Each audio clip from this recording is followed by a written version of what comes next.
Emma, anak. Mabuti naman ako, anak. Ay, alam mo ba? Andito ulit sa bahay si Austin. Magbabanding kaming maglola. Mabuti naman ho at napapadalas ang punta ng apo nyo dyan. Buti pumapayag si Rome.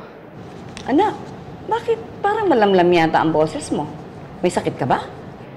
Wala naman, nanay. Pwede ko bang pakausap kay Austin? Okay, anak. Austin, Mommy. Hi, Austin. I miss you. How are you, anak? Hi, Mami. Wala na po sa bahay si Mama Georgia. Baka pwede na po kayo umuwi. Ano? Hindi na siya nakatira doon? Sabi ni Manang Loling, pinalis daw po siya ni Daddy. Mami, hindi na po matutuloy yung kasal ni Mama Georgia at ni Daddy. Pwede na po kayo umuwi para magkapalagi po kayo magkasama. Anak, alam mo namang hindi na pwede yun eh. Mama, I'm sorry na buntis ko si Georgia.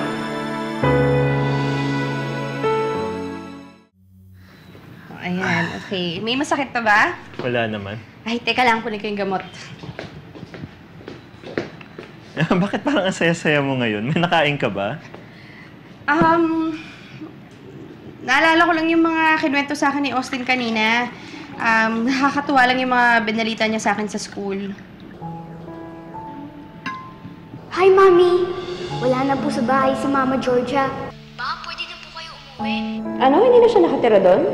Sabi ni Manang Loling, pinalis daw po siya ni Daddy.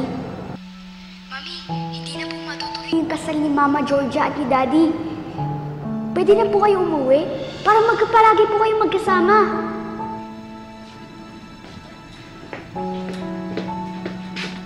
Thank you. Inom ka na ng gamot mo. Thank you. Sandali lang ha, may kukunin ako sa labas.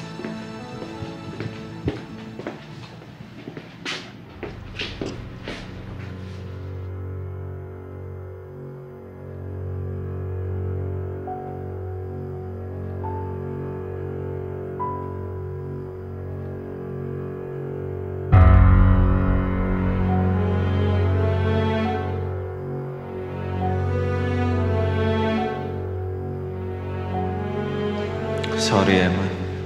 Mas gugustuhin ko nang tumagal itong pagiging lumpo ko.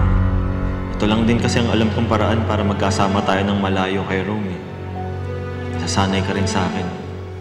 Matututunan mo rin akong mahalin.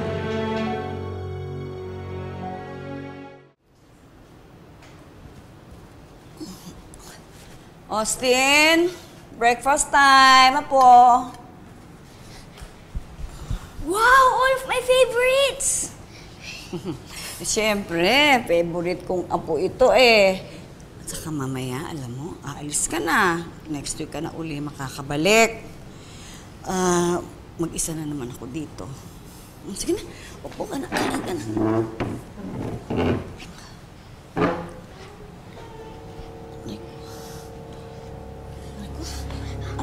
Lola, are you okay? Anak, nahihilok ako.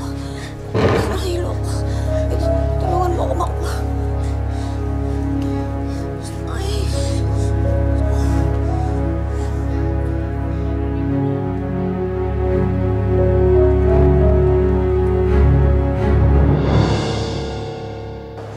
Hello, Georgia? Yes, pauwi na ako. Okay, bye. Hello? Aha, bakit? Daddy, si Lola bumagsak. It's just the two of us here. Ha?